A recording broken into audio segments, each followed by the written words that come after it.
Assalamualaikum semua, perkenalkan saya Indra Novustina dengan NIM 444-623014. Saya berasal dari Program Studi Peternakan Universitas Sultan Agung Jakarta. Yang terhormat kepada dosen pengampu mata kuliah Fisiologi Ternak, Ibu Dr. Maksudillah SPTMSI dan Ibu Hania Asriwiani SPTMSI. Jadi tanpa berlama-lama, cus ikuti materi yang akan saya bawakan.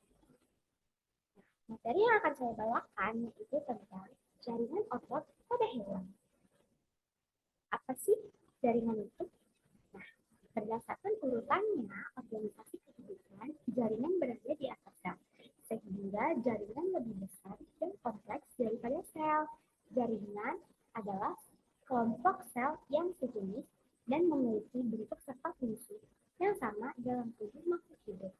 Nah, jaringan pada hewan terdiri dari beberapa jenis, yaitu jaringan epitel, jaringan ikat, jaringan otot, dan jaringan syaraf. Nah, materi yang akan kita bahas kali ini yaitu materi jaringan otot pada hewan. Nah, apa sih otot itu? Setiap jaringan memiliki bentuk khusus yang akan melakukan fungsi spesifik, seperti jaringan syaraf yang membuat tubuh hewan dapat menerima dan menyampaikan rangsangan. Begitu juga dengan jaringan otot hewan.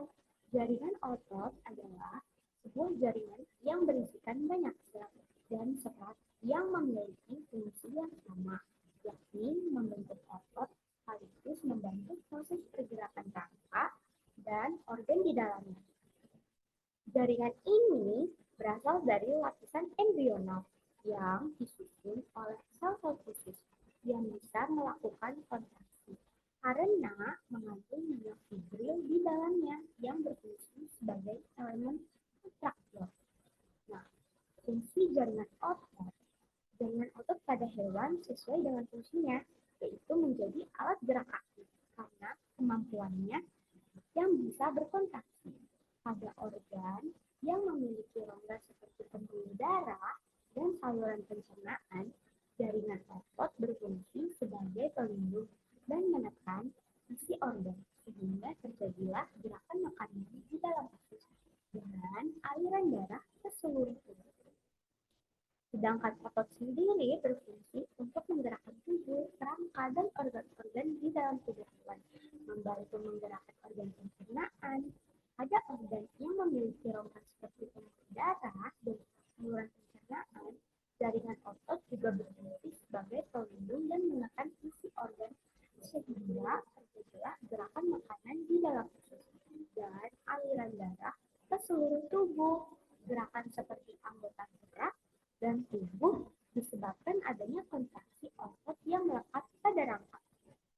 Nah, struktur pada jaringan otot itu jaringan otot memiliki bagian yang penting untuk melindungi dan membantu kinerjanya. Nah, contohnya miofibril, yaitu serat-serat yang ada di otot. Lalu yang kedua ada miofilamen, itu filamen halus atau benang-benang dari miofibril.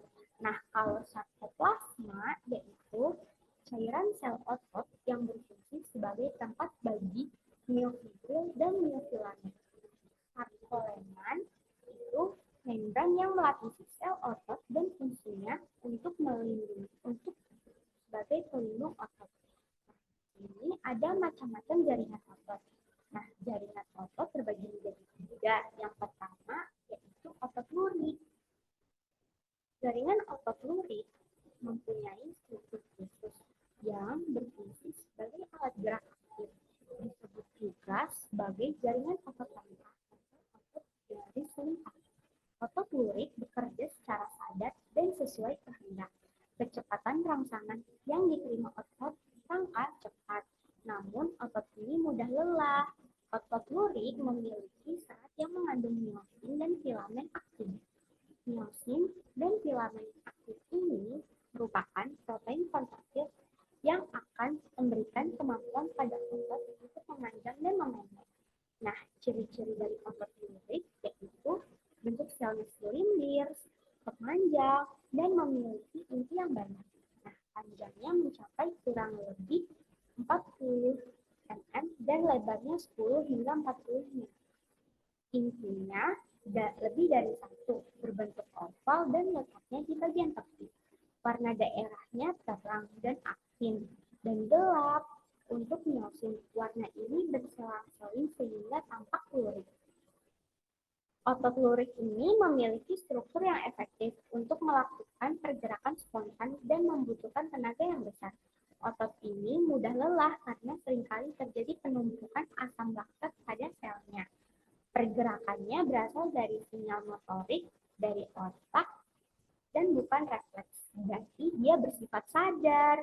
Hampir keseluruhan tubuh bagian luar hewan maupun manusia memiliki jaringan otot lurik. Nah, fungsi dari otot lurik sendiri yaitu untuk menggerakkan tulang dan juga melindungi kerangka dari benturan keras. Nah, yang kedua ada otot polos.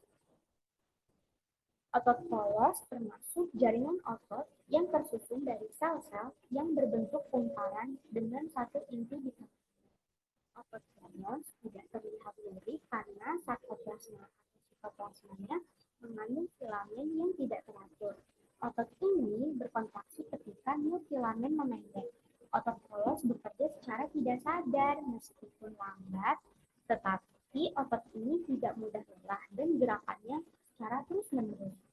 Otot polos terdapat di dinding pembuluh darah, saluran pencernaan makanan, saluran pernapasan, dan juga di bagian saluran sel. Tidak hanya ada di dalam tubuh hewan vertebrata, tetapi di dalam tubuh hewan invertebrata pun memiliki jaringan otot polos. Bentuk otot polos yaitu polos dan gelendong, terletak di tengah sel dengan satu nukleus seperti halnya seperti otot jantung.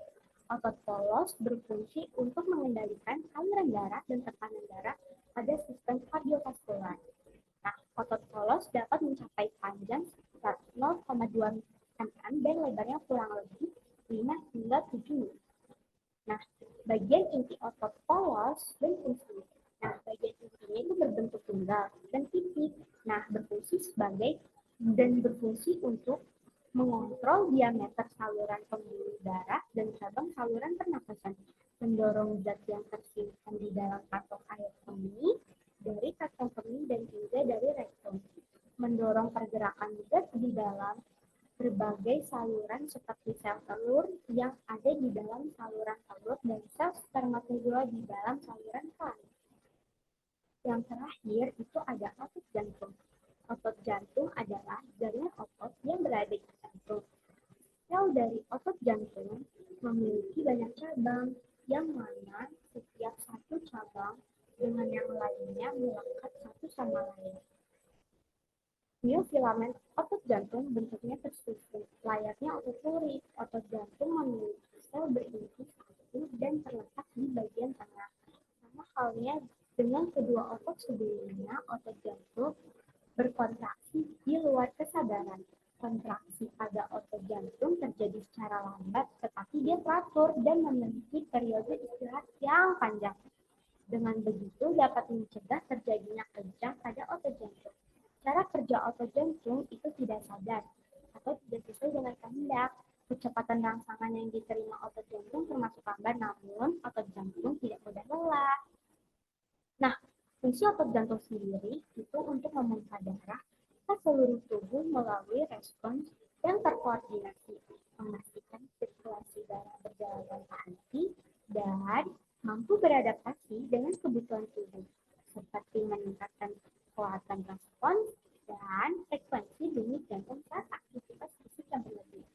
Nah, ciri-cirinya pada otot jantung yaitu bentuk otot jantung terlihat memanjang, bagian inti selnya terdapat di tengah otot, tercatat ada sekitar 1.500 filamen serabut otot, dan otot jantung terus bekerja tanpa beristirahat. Nah, bentuk serabutnya itu bercabang-cabang, bentuk otot jantung silindris dan memiliki banyak.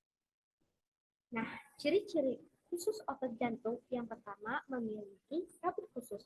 Nah, otot jantung dibentuk oleh serabut yang dimana serabut tersebut memiliki bentuk yang poros. Serabut ini terelongasi dan membentuk cabang dengan suatu nukleus sentral. Yang kedua, memiliki panjang 85 sampai 100 mikron. Nah, salah satu ciri khusus lainnya dari otot jantung yaitu mempunyai panjang yang berkisar antara 85 sampai 100 mikron. Nah, dengan diameter sekitar 15 mikron.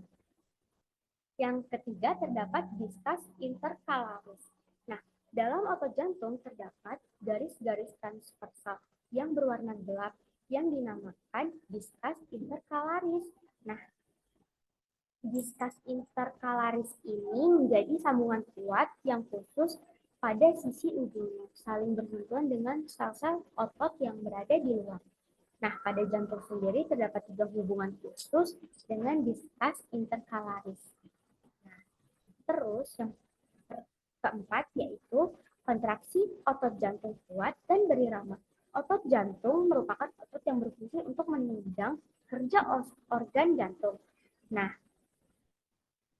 otot jantung ini berkontraksi dengan kuat, berirama, dan terus-menerus. Otot jantung juga bereaksi secara cepat terhadap stimulus dan mampu bekerja dengan lama tanpa rasa lelah. Nah, yang kelima, tidak dipengaruhi oleh otak. Otot jantung sendiri itu cara kerjanya tidak dipengaruhi oleh syaraf pusat karena otot jantung bekerja di luar kesadaran. Nah, yang keenam dipengaruhi oleh syaraf otonom. Nah, cara kerja dari otot jantung dipengaruhi oleh 2 syaraf otonom, yaitu syaraf yang bekerja tanpa disadari. Nah, contohnya itu syaraf simpatik sama syaraf parasimpatik. Nah, syaraf simpatik itu umumnya berfungsi untuk mempercepat kerja oksigen tubuh, sementara syaraf parasimpatik itu berfungsi untuk memperlambat kerja organ-organ tubuh. Selanjutnya, terdiri dari 1 atau 2 sel. Nah, otot jantung itu kan otot yang umumnya terdiri dari 1 atau 2 inti sel saja, tapi tidak menutup kemungkinan bisa lebih dari itu, misalkan 3 atau 4 sel. Nah, sebenarnya jarang, tapi bisa jadi gitu guys. Nah, yang ke-8 itu serabut berbentuk sarkolemma. Nah, otot jantung sendiri memiliki serabut yang berupa sarkolemma yang terdiri dari miofibril yang tampak berdampingan antara satu sama lain. Nah, yang ke-9 ini ditemukan di dinding jantung. Nah, kan namanya otot jantung, jadi hanya ditemukan di dinding jantung saja. Nah, itu tuh menjadi salah satu ciri utama yang membedakan otot jantung dengan otot-otot yang lainnya. Nah, yang terakhir itu dipengaruhi oleh kadar oksigen.